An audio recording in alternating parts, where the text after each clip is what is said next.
आज जो हमने चीज़ पढ़नी है उसका नाम है common emitter configuration of transistor.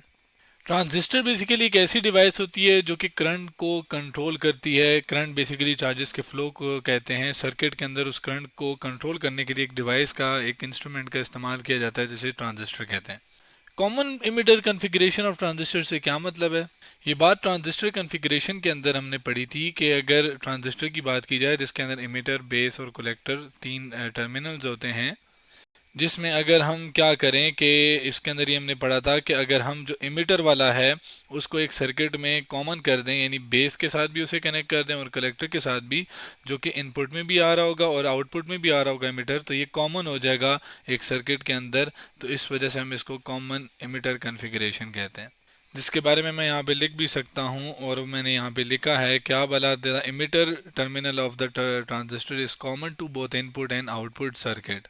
वही बात कि जो इमिटर टर्मिनल है ट्रांजिस्टर का, उसको कॉमन किया जाता है इनपुट और आउटपुट दोनों में, तो उस तरह की कॉन्फ़िगरेशन को कॉमन इमिटर कॉन्फ़िगरेशन कहते हैं। जिसकी सर्किट डायग्राम यहाँ पर मैं दिखाता हूँ, जिसमें ये वाला हिस्सा टर्मिनल ये बेस है, ये वाला कलेक्टर कहलाता है, जबकि ये वाला इमिटर। यहाँ से आपके पास इनपुट दी जाती है, जबकि यहाँ पर आउटपुट क्या आ रही है उसको ऑब्जर्व किया जाता है। तो अगर आप इनपुट पे देखें तो एक टर्मिनल बेस है, एक टर्मिनल इमिटर है, जबकि ये आपके पास आउटपुट पे एक कलेक्टर है और यहाँ पर इमिटर है। तो इमिटर इनपुट में भी आ रहा है, आउटपुट में भी आ रहा है। इसके अलावा ये जो ट्रांजिस्टर जिसमें बेस, कलेक्टर, इमिटर आ रहे हैं, ये बेसिकली एनपीएन ट्रांजिस्टर है। मतलब इसमें क्या है, ये कलेक्टर एन टाइप है, जिसको मैं इधर डिफरेंट स्लाइड पे लेकर यहाँ पर एक डिफरेंट तस्वीर से दिखाता हूँ, जिसमें अगर आप देखें तो ये N P N, collector N type है, एमिटर भी N type, base P type है। एन टाइप का हमें पता है कि वो जगह जहाँ पर इलेक्ट्रॉन बहुत ज़्यादा हो, नेगेटिव चार्जेस बहुत ज़्यादा हो, तो उसको हम एन टाइप कह रहे हैं, ठीक है। जबकि पी क्या है, ये पी टाइप है, इसमें जहाँ पर होल ज़्यादा हों, इसमें पी जो है वो बीच में आता है, जो कि थिन रीजन होता है, ठीक है। अब क्या होल्स और क्या एन टाइप और उसकी पी टाइप कैसे बनाए जाते हैं उसकी डिटेल हम पहले पढ़ चुके हैं, फिलहाल हम उसकी डिटेल में नहीं जाएंगे।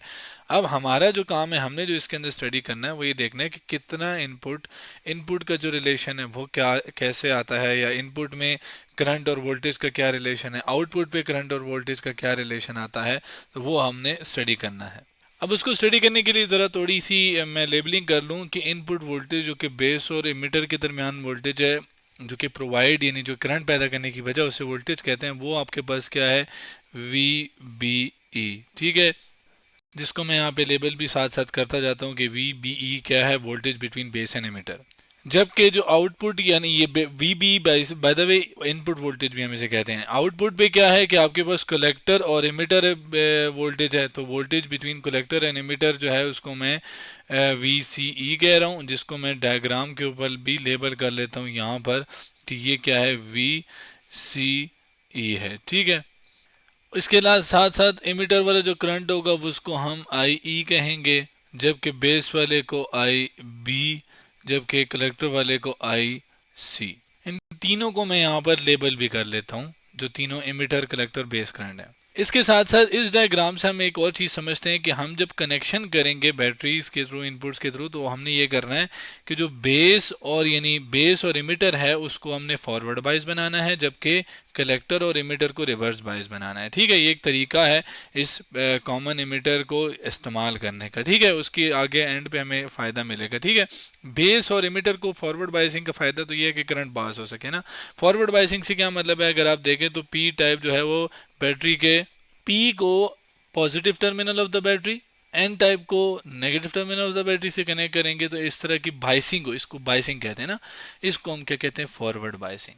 जबकि एन सॉरी जो कलेक्टर और इमिटर है, इसको बेसिकली शुरू में तो अगर आप देखें तो पॉजिटिव एन टाइप के साथ और नेगेटिव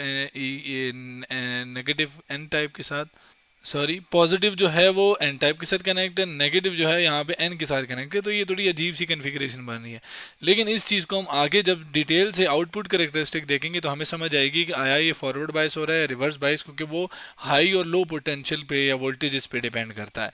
जो अगर पॉजिटिव, ये पॉजिटिव हाई होता है, अगर ये हाई के साथ कनेक्ट है और लो लो के साथ कनेक्ट है तो फिर आपके पास वो फॉरवर्ड बायसिंग कहलाती है।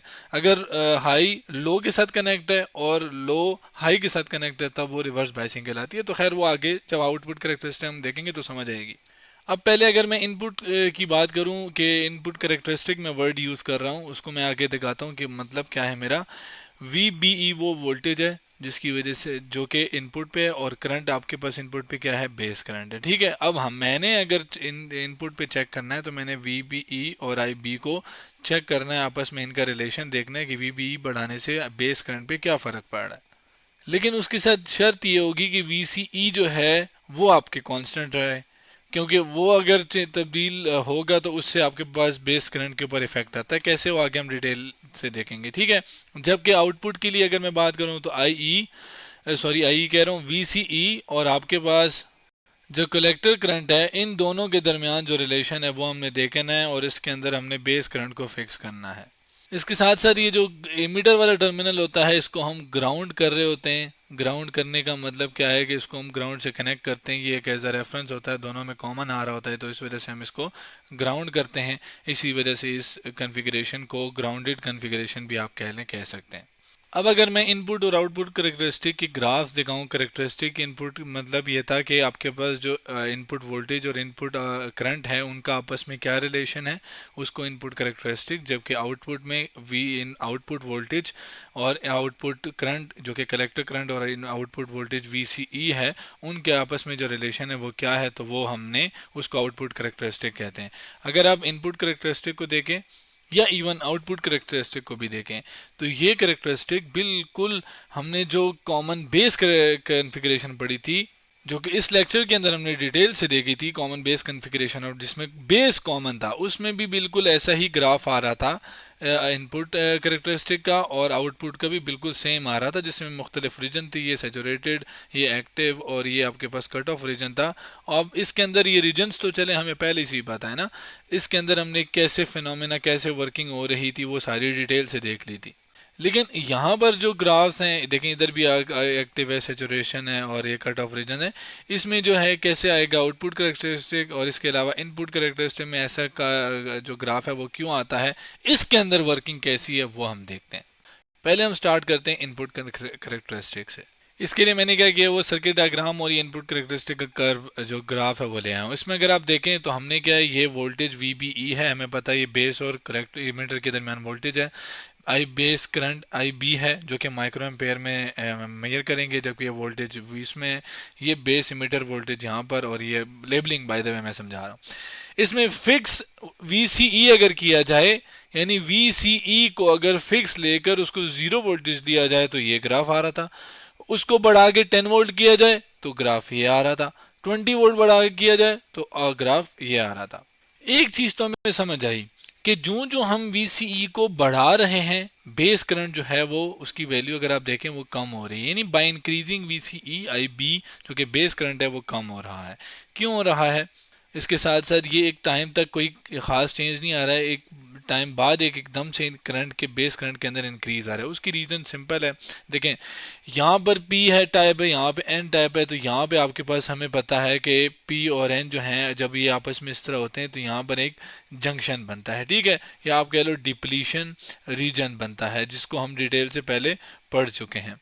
तो ये जो P और N के दरमियान डिप्लीशन रीजन होता है, जिसको मैं यहाँ पे लेबल भी चले कर लेता हूँ, ये डिप्लीशन रीजन क्या होता है कि चूंकि फॉरवर्ड बाइसिंग है तो ये डिप्लीशन रीजन कम होता रहता है, ठीक है, कम होते होते ख़त्म हो जाता है। अब कम होने का क्या मतलब है, फ़र्ज़ क्या करें, यहाँ पर होता क्या है कि इलेक्ट्रॉन्स हैं N टाइप में, ठीक है, अब इलेक्ट्रॉन्स हैं बहुत सारे, डिप्लीशन रीजन जो है वो उनके सामने एक रुकावट बन रहा है ताकि ये उधर जाके करंट पैदा करें, यूं बेस करंट, ठीक है, यूं करके यूं जाएं। लेकिन डिप्लीशन रीजन कम होने की वजह से वो जो इलेक्ट्रॉन है वो आहिस्ता आहिस्ता मोशन करना शुरू हो जाते हैं और आपके पास उस पी टाइप की तरफ जाकर एक बेस करंट बनाना शुरू कर रहे होते हैं, ठीक है। तो यूं अगर आप देखें तो एक पॉइंट आता है, एक पॉइंट के बाद क्या होता है कि वो जो एक मतलब वो एक फिक्स वोल्टेज होता है, जिसको बताता हूँ कि क्या एक स्पेशल नाम है उस वोल्टेज का, तो वो उस वोल्टेज के बाद जो ही आपके पास हल्का सा वोल्टेज बढ़ता है तो बेसिकली वो डिप्लीशन रीजन ख़त्म हुआ होता है और एक huge amount of base current आ जाता है हमारे पास। इस वोल्टेज को क्या कहा जाता है, थ्रेशोल्ड वोल्टेज। अब ये जो थ्रेशोल्ड वोल्टेज है ये मैंने एक जनरल डायग्राम बनाई है। ये थ्रेशोल्ड वोल्टेज जो है सिलिकॉन का अगर हम लें तो उसके लिए इसकी वैल्यू 0.7 वोल्ट होती है, जबकि जर्मेनियम की अगर बात करें तो उसके लिए इसकी वैल्यू 0.3 वोल्ट होती है। मतलब इस वैल्यू के बाद एकदम से बेस करंट बढ़ता है जो सिलिकॉन के लिए, और जर्मेनियम के 0.3 वोल्ट के बाद, मतलब यहाँ पर भी 0.6 लिखा हुआ है ना, तो यहाँ पे आप समझें कि सिलिकॉन के केस में 0.7 होगा, जर्मेनियम के केस में 0.3 होगा, उसके बाद एकदम से इंक्रीज आएगा।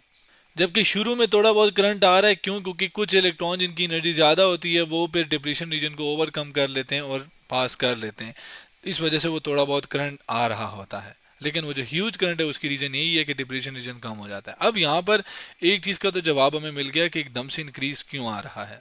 दूसरा सवाल जो मैंने कहा था वो ये था कि आपके पास VCE को ज़्यादा करने से बेस करंट क्यों बढ़ रहा है। उसका सिंपल और आसान जवाब ये है कि VCE जो कि ये वाला वोल्टेज है, V और C, जो कि अगर आप देखें तो एक किस्म का ये N टाइप है, ठीक है, ये P टाइप है। तो जैसे इनके दरमियान एक डिप्लीशन रीजन था ना, इसी तरह इनके दरमियान भी एक डिप्लीशन रीजन होता है, ठीक है, जिसको मैं उधर नहीं बल्कि ये इधर ही लेबल कर लेता हूँ। अब अगर इस उस पे देखें तो एन टाइप जो है वो पॉजिटिव के साथ कनेक्ट है, जबकि पी टाइप जो है वो बेस के थ्रू इस पॉजिटिव के साथ कनेक्ट है। अब ये पॉजिटिव जो VCE है ये ज़्यादा होता है, ठीक है, इसकी वैल्यू ज़्यादा, अगर हम मतलब पहले तो 0 वोल्ट थी ना, उस पर तो चले एक ग्राफ आ ही रहा था, लेकिन जो ही हम VCE को बढ़ाते हैं तो ये आपके पास 10 वोल्ट है, जबकि BE होता है वो 10 वोल्ट से कम होता है। तो यानी आप कह लें कि ये लो पोटेंशियल हुआ, ये आपके पास हाई पोटेंशियल हुआ। तो हाई एन के साथ कनेक्ट है, लो पी के साथ कनेक्ट है। तो मैंने शुरू में ही बताया था कि जब हाई एन के साथ और लो पी के साथ कनेक्ट हो तो आपके पास ये जो बाइसिंग है ये क्या हो जाती है, ये रिवर्स बाइसिंग हो जाती है। और रिवर्स बाइसिंग की खास बात क्या है कि वो इस डिप्लीशन रीजन को इंक्रीज करता है, यानी reverse biasing at collector base, जो कि कलेक्टर बेस जंक्शन के ऊपर जो रिवर्स बाइसिंग हो रही है उससे जो डिप्लीशन रीजन है सॉरी, वो इंक्रीज करता है बेस कलेक्टर जंक्शन के ऊपर, ठीक है। उसकी वजह से क्या हुआ, ये जो पॉजिटिव आपके पास पी वाला टाइप है इसके अंदर जब इलेक्ट्रॉन ने आके यहाँ एन टाइप से आके इधर रिकम्बाइन होना है होल्स के साथ, तो अब वो जो होल्स हैं उनको ऑलरेडी जो है डिप्लीशन रीजन की वजह से उसने मतलब वो जो पी टाइप है वो पतला होता जा रहा है, मतलब जगह कम होती जा रही है, जिसकी वजह से इलेक्ट्रॉन ने पी टाइप पे जाके जो रिकम्बाइन होकर बेस करंट बनाना है वो अब कम हो जाएगा। इस बात को मैं खुद की बनाई हुई डायग्राम से समझाता हूँ। अगर आप देखें तो ये बेस है, इसके अंदर होल्स हैं, पी टाइप है ना, तो पहले 6 हैं। 6 की वजह से क्या है कि यहाँ से 6 इलेक्ट्रॉन गए और बेस करंट 6 की वजह से बनाया, लेकिन जो ही हमने VCE को बढ़ाया उसकी वजह से जो डिप्लीशन रीजन यहाँ पर था वो अब बढ़ के उसने ये जो 3 इलेक्ट्रॉन होल्स थे उसने अपने साथ इनको मिला लिया, और सिर्फ पी टाइप में जो बेस है वो सिर्फ 3 रह गए। 3 रहने की वजह से अब जो इलेक्ट्रॉन है उन्होंने सिर्फ 3 जाके होल्स को फिल करना है जिससे बेस करंट बनना है, तो अब वो करंट तो कम हो गया बेस करंट। ये क्यों? क्योंकि आपके पास जो ऊपर डिप्लीशन रीजन था वो ज़्यादा हो गया और उसने जो पी टाइप है उसके होल्स को अपने पास मतलब डिप्लीशन रीजन के अंदर उसको रख लिया, ठीक है। तो इस वजह से VCE बढ़ाने से आपके पास जो बेस करंट है वो कम होता है। तो ये बेसिकली इनपुट करेक्टरिस्टिक थी और इसके पूरे ग्राफ को हमने डिटेल से पढ़ा। आउटपुट करेक्टरिस्टिक में कैसा ग्राफ आता है इसको डिटेल से और इसकी वर्किंग को डिटेल से हम नेक्स्ट लेक्चर के अंदर देखेंगे। तो आज हमने क्या किया, common emitter configuration of transistor के बारे में पढ़ा और इसमें इनपुट करेक्टरिस्टिक को डिटेल से देखा।